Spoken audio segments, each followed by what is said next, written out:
Hello mga Marias! Welcome back to my channel, and for today's video, i-share ko sa inyo yung mga steps and experiences ko nung nagpa-register ako ng business sa BIR. So, meron akong ginawang guidelines para hindi ko makalimutan yung dapat kong sabihin sa inyo and lahat nung pinagdaanan ko na pwede nyo rin pagdaanan once turn nyo nang mag-register ng inyong mga business sa BIR. Heads up lang, medyo mahaba ang ating video, but I'll make sure na worth it naman yung haba niya at panonood ninyo dahil sasabihin ko naman lahat ng steps and yung presyo, yung dapat nyong bayaran, kung saang RDO office kayo dapat pumunta, and kung paano nyo malalaman kung saang branch talaga kayo. And sasabihin ko yan sa video na ito. Okay? And please bear with me dahil titingin ako dito sa aking guidelines dahil hindi ko naman na siya ganun kabisado. So anyway, let's start.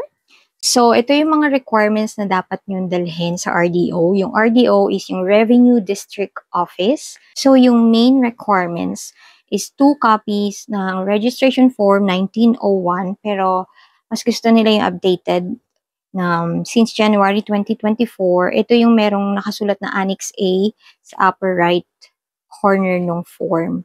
Pwede nyong i-download yung 1901 form sa BIR. Ilalagay ko na lang yung link sa description para yun yung eksaktong form na makuha nyo. And pwede nyo nang sagutan yon para kung nasa BIR na kayo, kukopyahin nyo na lang or magkaroon kayo ng idea kung ano yung dapat yung sagutan doon, ano yung mga nandun sa form na yon. Pero hindi kasi siya kinukuha or hindi siya ina-accept sa RDO dahil mas gusto nga nila yung updated. And then yung mga updated version ay nandun naman sa mismong office. And then 2 valid government ID, ipa-photocopy nyo and then pirmahan nyo ng 3 beses. Mas prefer nila ang wet signature kaysa sa mga e-signature, especially kung magpapadala kayo ng authorized person ninyo or representative, mas okay na yung mismong pirma nung business owner ang nakalagay dun sa mga ID. Parang kunwari, di ba? Dito yung photocopy ng ID nyo, sa baba may 3 signature nung business owner. Siguro depende yon sa mga RDO. May RDO na nag-a-accept ng e-signature, pero para sure na lang and hindi ka na mahassle ng pabalik-balik ka or mali yung documents na dala mo, wet signature mo na lang. Kailangan yung kahit isa doon sa government ID na ipapa-photocopy ng business owner ay merong home address na pareha doon sa address na ilalagay nyo sa registration form. Mas gusto nila or yun yung nire-require sa RDO. And then kung wala naman silang ID na merong home address or same nung address nila, kailangan yung kumuha ng barangay clearance or barangay certificate. And then this one, yung business owner talaga ang dapat mag-process nun, hindi yung representatives. Since sa barangay clearance, meron dong photo, thumbnail, and signature. So, kailangan yung talagang owner yung magpa-process nito. And then, birth certificate for single and marriage certificate kung married. And then, ipapa-photocopy nyo to. Ako, nagdala na rin ako ng birth certificate since nandun yan sa requirements eh. And then, padagdag ako ng marriage certificate since yung nare-represent ko ay married. So, pina-photocopy ko yon pero sa RDO, hindi naman na nila kinuha yon. Again, para iwas hassle, magdala na rin kayo. Just in case yung RDO office nyo, kasi nagdedepende yan minsan sa RDO nyo na gusto nila may birth certificate or marriage certificate, may iba okay na nawala. But nakita naman yon nung chinek nila. So, medyo hindi na lang nila sinama. And then, yung DTI certificate nyo, dapat dala nyo rin yun. And, pera. Wala sa requirements to ng BIR, pero syempre, kailangan meron kayong dalang extra money just in case meron kayong dapat bayaran, may dapat pa kayong bilhin, or biglang kailangan nyo pa ng extra photocopy. So, diba, kung sakto yung dala nyo, mahirapan kayo, babalik na naman kayo. Sayang yung time. And sworn declaration. Actually, hindi naman to requirements talaga ng RDO na magdala kayo. Pero para sa mga online platforms like TikTok, Shopee, Lazada, nanghihingi sila ng sworn declaration with BIR documentary stamp. Kailangan yung sworn declaration nyo ay notarized. And then, yun yung ipapasa nyo sa Shopee, kunwari. So, kung dalawa yung platform nyo, dalawang sworn declaration. But in my case, nung nagpa-notarize ako ng sworn declaration, sabi nung nag-notarize is okay lang naman daw na isa dahil i-upload mo lang naman yon sa Shopee. So, pwede mo pa siyang i-re-upload sa TikTok if ever dalawa yung shop mo. And then, yung documentary stamp, sa RDO nyo yon mabibili, hindi kung saan-saan. Then, yung isa is NAIRS permit. But this one, depende yan sa inyong city RDO. Pero majority, hindi naman ang hihingi nito, lalo kung online business naman yung nire-register nyo and wala kayong physical store. With my experience, lahat halos naman ng kasabayan ko, wala silang ganun. And magdala rin kayo ng ID. Standard naman yan na dapat lagi kayong may dalang identification card dahil dun sa RDO, unang RDO na pinuntahan ko, dalawa kasi yung pinuntahan ko. Yung unang RDO na pinuntahan ko, hindi naman ako kinuha na ng ID. Pero dun sa pangalawa, kung saan talaga ako nagpa-register, bago ka makapasok, nang hihingi sila ng isang valid ID, ini-scan nila yon. Siguro para sa record nila, ganyan. Additional requirements na lang naman itong mga sinasabi ko is time. Mag-alat talaga kayo ng time. Dahil may instances na kailangan yung gumugol ng buong araw sa RDO, sa lahat ng proseso, sa lahat ng pag-aantay. May RDO na mabilis because kailangan mong balikan lahat ng kailangan mong kunin. May RDO na medyo matagal, pero worth it naman dahil pag uwi mo, dala mo na lahat ng iyong kailangan. Additional requirements, kung meron kayong authorized person or representative, kailangan yung magbigay ng authorization letter na naka-notarize bago nyo ipasa yan sa RDO. And then yung authorized letter nyo, may kalakip yun na photocopy ng ID nyo dalawa. Si business owner, may photocopy rin ng ID niya na may pirma. Ganon din si representative. Magbigay ka rin ng photocopy ng ID mo na pirmahan mo rin, tapos i-attach mo yun together with your authorization letter. Ang ilang beses ko naman ang gumawa ng authorization letter. So, ganon lagi yung proseso ko. Letter, and then yung photocopy ng ID namin, ako at nung nare-represent ko. And ang gusto pala ng RDO na authorization letter or special power of attorney ay original copy yung ipapasa nyo. Kung gusto nyo gawan siya ng photocopy, okay lang din para may kopya kayo. Pero ang kinukuha talaga doon is yung original. And once gagawa kayo ng authorization letter, indicate nyo lahat doon kung ano yung karapatan or gagawin ng representative nyo at hindi niya gagawin. So kung gusto nyo malaman or paano gumawa ng authorization letter, comment na lang kayo sa baba dahil hindi ko naman yan itatakil sa video na to dahil lalo tayo hahaba. And then, additional tip is, magpagawa kayo ng dalawang authorization letter para dalawa yung original copy nyo dahil in my case, kinuha yon nung nagpa-register ako and then hiningan din ako ng isa pa nung nandun na ako sa books or bookkeeping. Doon sa bookkeeper, parang ganon. Yung nag-aasikaso ng mga books ninyo, yung ledger, yung mga ganyan. Hiningan niya rin ako ng original copy ng authorization letter, pero isa lang kasi yung dala ko. But naayos ko naman yung problem na yun within the day din. Kaya natapos ko rin. Pero para less hassle na lang, hindi nyo na ma-experience yung hassle na naramdaman ko, feeling ko nun hindi ko na matatapos. Magdala na rin kayo ng extra pang isa. Bali, dalawang power of attorney. I mean, authorization letter para safe na lang din. Again, ulit-ulitin ko, depende yan sa RDO office. May RDO office na isa lang ang nire-require. Yun naman yung major requirement. Kung may representative ka, isang authorization letter na notarized.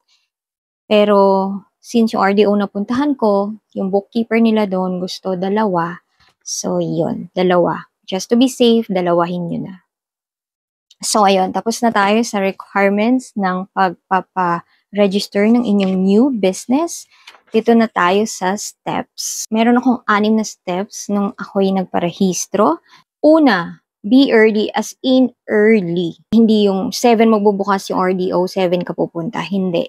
Kung gusto mo matapos agad, mauna ka sa pila, agahan mo. As in, agahan mo dahil maraming tao, maraming nagpaparehistro, maraming nagbabayad, maraming nagpapaklose ng business, and all that. So, hindi lang ikaw or hindi lang new businesses ang kinikater ng mga RDO branches, lahat.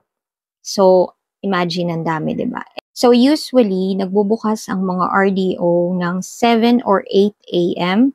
And then, kung nasa loob sila ng mall, ang mall magbubukas ng 9 or 10 a.m. But, Ang mga guards naman nagpapapasok na yan ng mas maaga. Sasabihin nyo lang kung ano yung purpose nyo, ba't kailangan nyo nang pumasok ng mall ng mas maaga. Kunwari, 8 o'clock yung bukas ng RDO dun sa mall na yon, mga 7:30 magpapapasok na or 7 yung guard para makakapila na kayo sa loob. Mas maaga, mas okay dahil bukod sa maraming tao, medyo matagal din yung waiting game. Kailangan ng pasensya. Pero malamig naman, so far sa mga napuntahan kong RDO, malamig naman, okay naman yung aircon and malinis. So okay lang magantay. And pansin ko, depende sa RDO, yung dami ng tao. Dahil yung una kong pinuntahan sa RDO 45, which is Antipolo, ang daming tao. 7 yung nagbukas, around 6 andun na ako. Pero pang 40 na yung aking number. And then, binigyan lang kami ng number ng guard nung nag-start na yung office hour nila, which is 8 a.m. And then, imagine, feeling ko ang aga ko na nun na dahil sarado pa naman sila. Pero pang 40 na pala ako. And ang tagal. So, imagine yung waiting game talaga. Ganon. So, natapos siguro ako doon ng mga around 12 noon na. And nag-inquire lang ako doon. Wala pa akong proseso or kahit anong ginawa. Inquire lang. Hindi ka naman pwedeng mag-inquire lang basta-basta. So, pipila ka pa rin.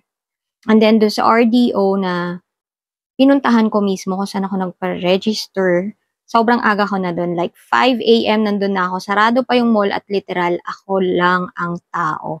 So, ang number ko sa RDO BIR ay number 1. Nauna pa ako sa staff ng BIR. Charot. Kahit nagbukas na yung mall ng 10 a.m. kasi tinanong ko yung guard kung talaga bang konti yung tao doon sa branch na yon. Sabi niya sa umaga lang. Pero pag once bukas na yung mall, dumadami rin. Pero nung nandun na ako, nakita ko na bukas naman na yung mall. Hindi siya ganun kadami compared dun sa RDO number 45 or sa Antipolo na sin Jam Pack. And then dun sa RDO number 38, kung saan ako nagpa-register, ang number ko na nun ay 36. Bakit naging 36? Kanina sabi ko 1, diba? Kasi nga, kulang yung requirements ko dahil representative ako ng business owner, hindi tugma dahil yung ID na sinubmit ko ay walang home address niya.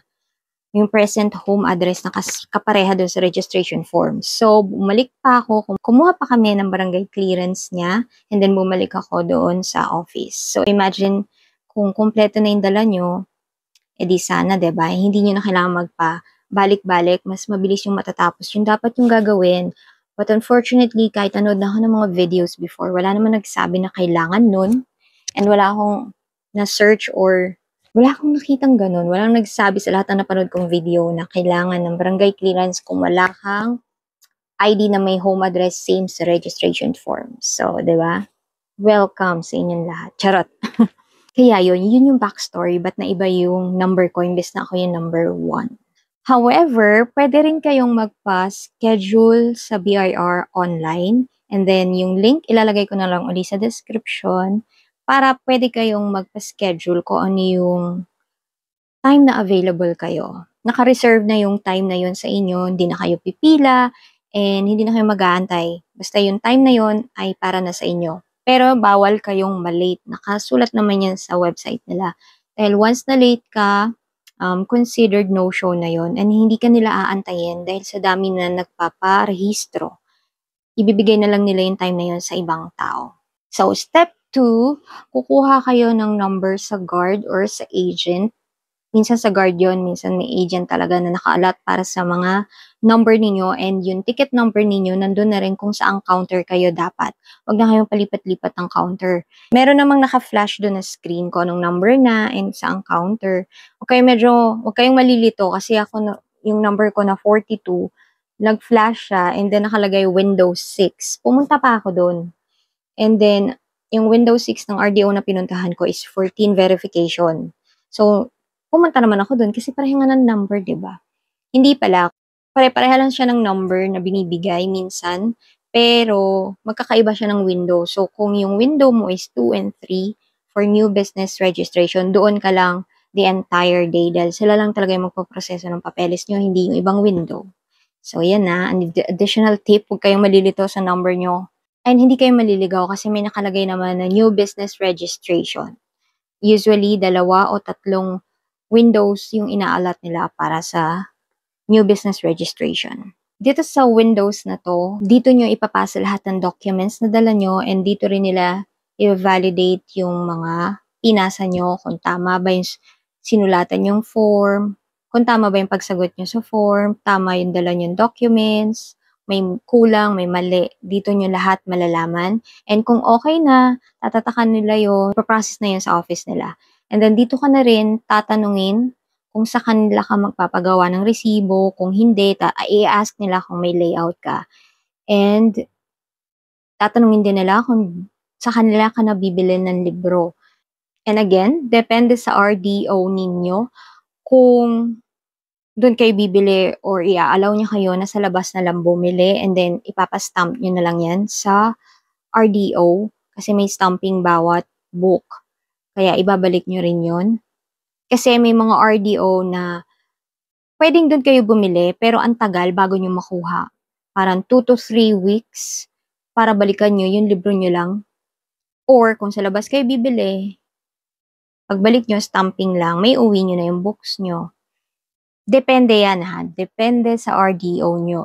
Doon sa first RDO na pinuntahan ko, Antipolo branch, ayun, wala silang binibigay na books agad-agad.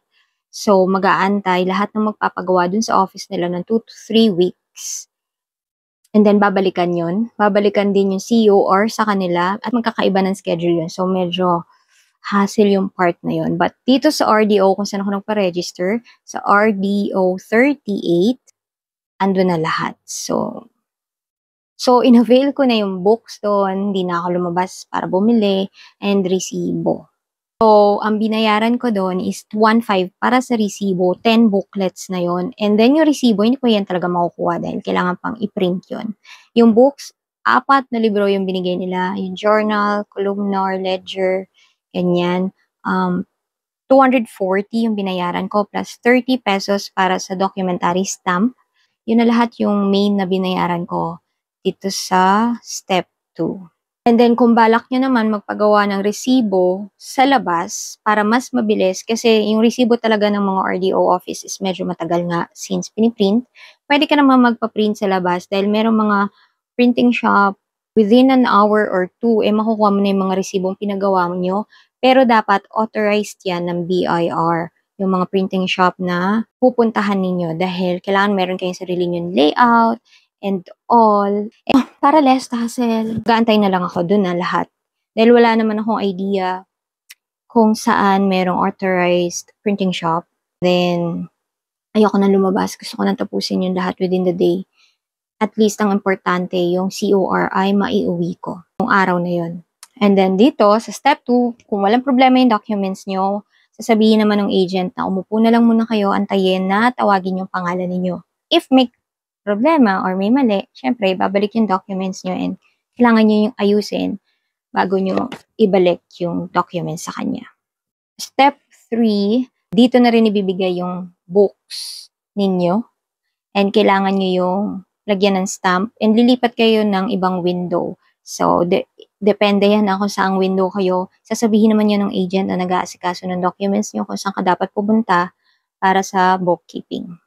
Step 4, dun sa Windows, kung saan mo aasikasuhin yung books mo, bibigyan ka uli ng another form ng bookkeeper.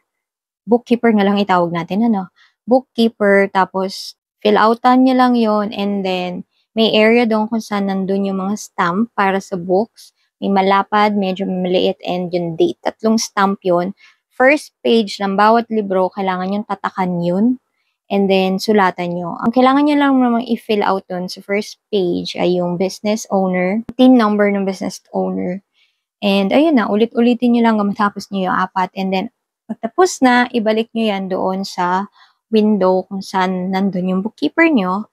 And i-check nyo yan. After, kung okay na lahat, pirma-pirma ka lang ng iba niyang papapirma, kailangan mo uling mag-antay na tawagin ka niya. Kasi yung books mo, ipapasok niya rin yan doon sa loob para naman pirmahan. Tinignan ko yung books na nakuha ko.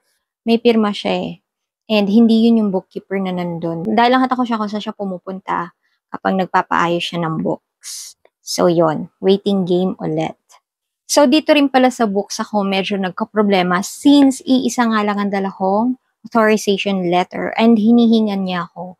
I'm not sure kung ganito lahat ng RDO office but based on my experience, tong RDO 38 ay gusto nila meron silang sariling authorization letter when it comes to bookkeeping.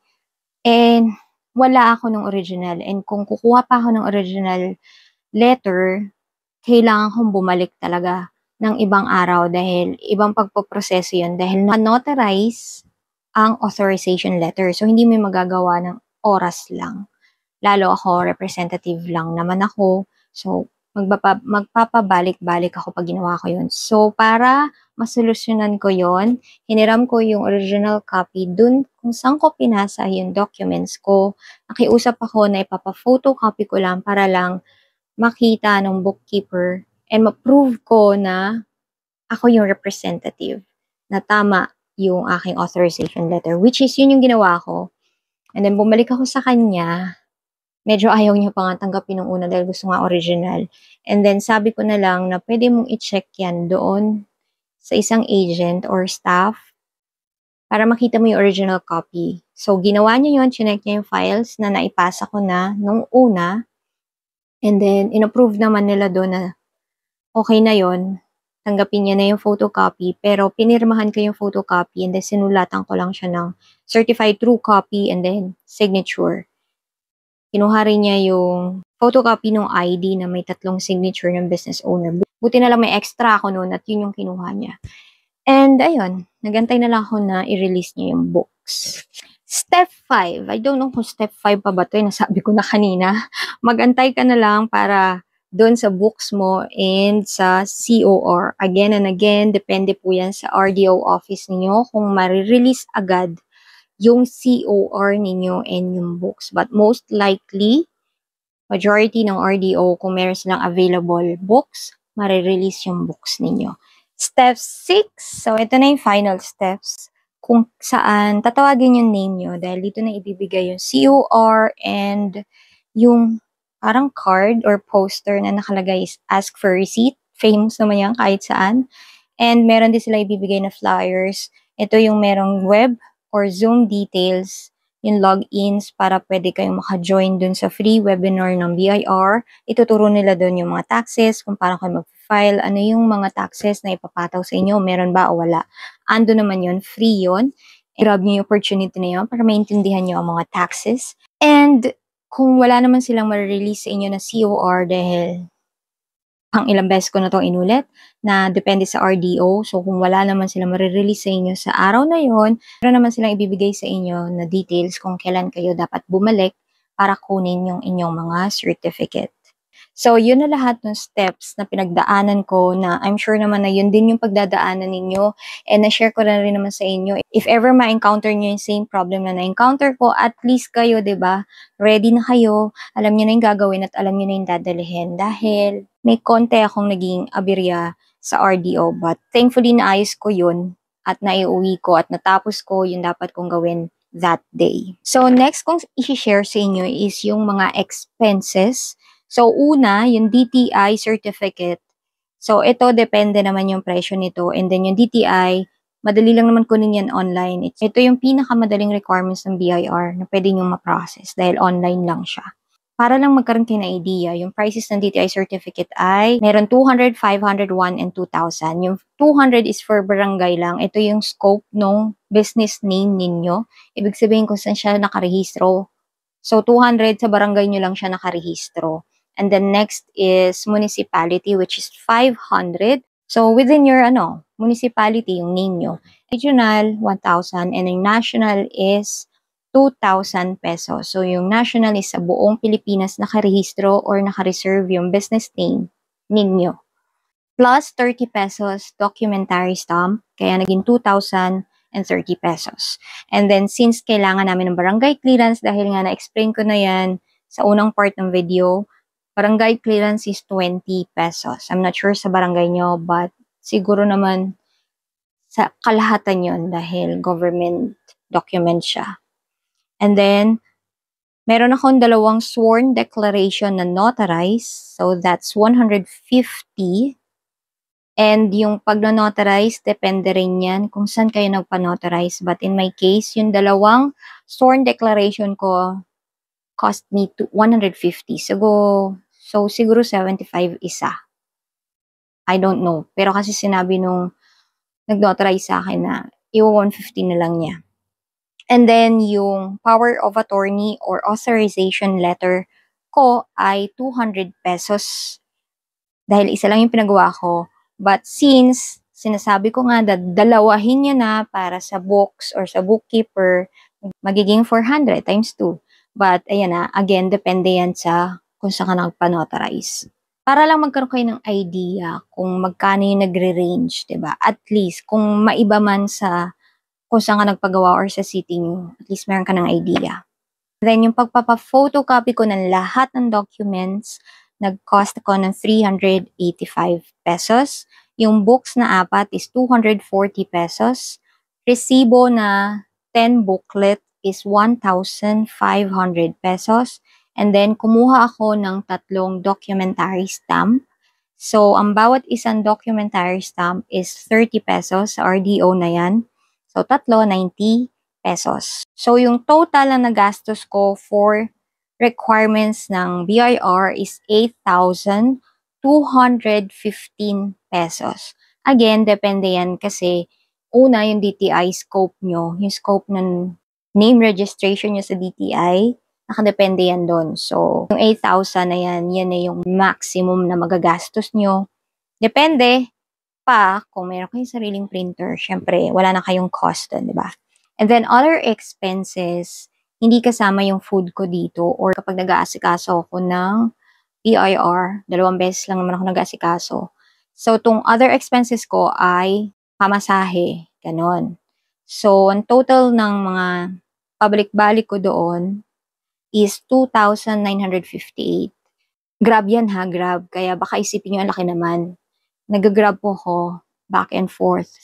Siguro kung yung RDO nyo, kapitbahay nyo lang, malapit lang sa inyo, and kaya naman ng mga jeepney or bus, mga ganyan, hindi kayo magkukos or mag-a-add ng ganitong expenses. So, yan, sinishare ko lang, di ba? All in all, lahat na nagastos para sa pagre-rehistro ng online business ay 11,173 pesos. So, lahat-lahat na yon.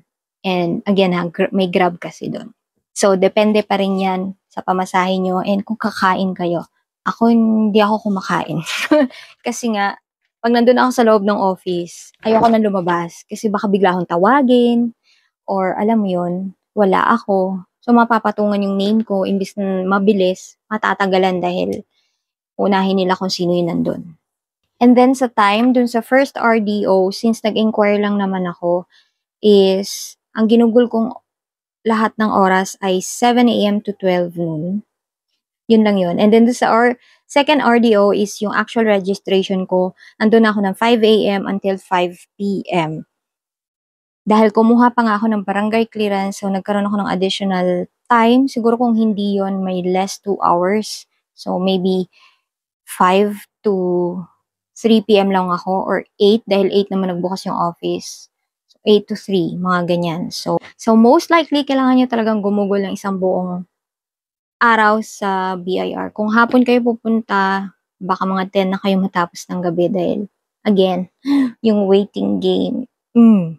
So, kung umabot ka sa puntong ito ng video, ay maswerte ka dahil sasabihin ko kung saan or paano nyo malalaman kung saan branch kayo dapat pumunta. Lalagay ko sa description box yung BIR Regional and District Office para alam nyo kung saang branch kayo mismo.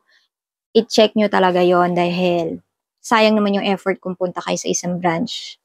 Like, kunwari Quezon City, may branch na main ng Quezon City pero meron siyang mga iba pang subdivided branches. So, kung pupunta kayo sa Cubao, hindi kayo para doon, sayang yung time and effort nyo. Palilipatin kayo ng branch kung saan dapat kayo. So, ayun, nasa description yung link para diretso na kayo doon. And itatry kong maglagay ng screenshot dito para mas maintindihan ninyo, okay? Pag nandun na kayo sa mismong website ng BIR Regional District Office, i-click nyo lang kung saang city kayo. Kasi may mga choices yan kung anong city. Tapos may parang araw, i-click nyo yung drop down, especially Quezon City, medyo mas 4 yata or 5 pa yung choices doon. And then, i-click nyo lang bawat isa kung hindi kayo sure dahil ang nakalagay doon is North, South, QC, Cubao, and Novaliches. Kunwari, Cubao kayo, i-click nyo yon. Pagbukas nyo nun, lahat ng branches na sakop nun nandun, but i-check nyo yung barangay nyo mismo. Kunwari, barangay Amihan kayo, i-check nyo yon. Kasi naka-indicate naman per branches kung anong barangay yung sakop nila. So, barangay Amihan, lagay doon, Revenue District Office number 123. Ganon. So, kung barangay Kamyas kayo, pwedeng RDO number 456 siya. So, i-double check nyo muna kung anong barangay kayo, bawat number. So, yun yung way kung paano nyo malalaman kung saang eksaktong RDO branch kayo. Maraming salamat sa inyong panonood. Kung natapos nyo to, I hope maraming information kayong natutunan at nalaman. So, good luck sa inyong pagpaparehistro and maraming salamat. Kita-kits sa susunod kong video. Bye!